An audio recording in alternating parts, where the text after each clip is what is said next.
O Supremo Tribunal Federal ele começa nessa semana a ouvir os depoimentos secretos e ilegais das testemunhas da ação do golpe. E eu vou listar para você agora 7 fatos.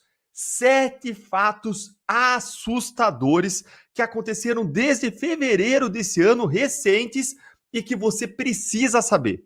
Não importa se você gosta ou não de Bolsonaro, a questão aqui é outra. Com base nesses fatos, eu quero que você responda uma pergunta simples. O julgamento de Bolsonaro parece coisa de democracia ou de ditadura? Existe justiça para Bolsonaro? Bora então para os fatos, direto ao ponto, não são opiniões, são fatos comprovados. Fato número 1. Em fevereiro desse ano, depois que a PGR denunciou Bolsonaro pela suposta tentativa de golpe de Estado, a defesa do Bolsonaro pediu ao STF um prazo de 83 dias para responder à denúncia diante da complexidade dos fatos e da quantidade de denunciados, de documentos envolvidos, de provas. Por que 83 dias, Eltan? Porque 83 dias foi o tempo que levou entre o indiciamento pela Polícia Federal e a denúncia da PGR. Ou seja, foi o tempo que a PGR precisou investir para chegar à conclusão, analisar todas as provas e oferecer a sua denúncia. E pelo princípio da paridade de armas, a defesa do Bolsonaro pediu, é claro, o mesmo prazo, alegando que seria impossível se defendessem isso. O Moraes e o resto da primeira turma do STF negaram esse pedido. Fato número 2. A defesa do Bolsonaro pediu, desde o oferecimento da denúncia, o acesso integral às provas do processo coletadas pela Polícia Federal.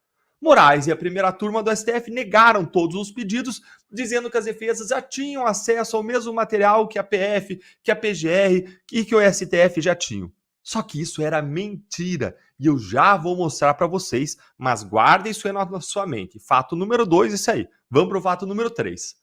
Em 1º de maio, o ministro Alexandre de Moraes finalmente atendeu ao pedido da defesa do Bolsonaro e mandou a PF dar acesso integral às provas do processo, o que prova, sim, que o Bolsonaro realmente ele não teve acesso total às provas. Afinal de contas, se já tinha acesso a tudo, não tinha que deferir esse pedido. E aí o ministro Moraes voltou atrás e realmente, agora sim, mandou que se desse acesso a todas as provas. Ou seja, isso mostra que o Bolsonaro ele teve seus direitos violados antes, inclusive com prejuízo grave à sua defesa, já que a denúncia já tinha sido recebida por unanimidade, o processo já estava correndo e segue correndo agora contra ele, sem que ele tenha conseguido olhar tudo. Fato número 4.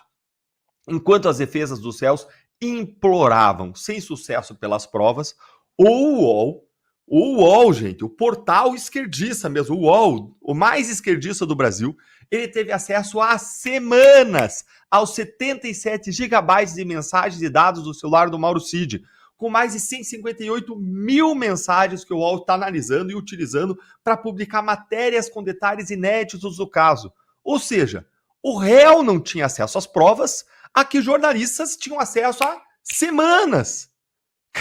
Que isso? Fato número 5. O presidente da primeira turma, o Cristiano Zanin, ele mandou lacrar os celulares de advogados e de jornalistas durante uma das sessões de julgamento, para proibir que os presentes fizessem qualquer tipo de gravação, de registro do julgamento do segundo núcleo do suposto golpe. Vamos para o fato número 6. O STF decidiu que a oitiva das testemunhas do caso golpe serão secretas e sigilosas. Jornalistas simplesmente foram proibidos de gravar áudios ou de fazer imagens das audiências. Fotógrafos e cinegrafistas não podem sequer se credenciar para participar. Jornalistas poderão apenas assistir aos depoimentos a partir de um telão. Tudo isso contra o texto da Constituição, que prevê a publicidade dos atos, a liberdade de imprensa, a liberdade de informação, sem falar nos advogados, que têm no celular um instrumento de trabalho que não vão poder usar. Fato número 7. Na última semana, Moraes indeferiu um pedido da defesa do Bolsonaro para suspender os depoimentos das testemunhas dessa semana, o que foi pedido em razão do acesso às novas provas.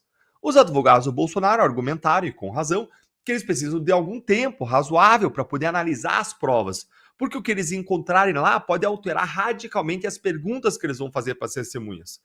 Ao mesmo tempo que o Moraes negou o pedido do Bolsonaro, adivinha o que aconteceu?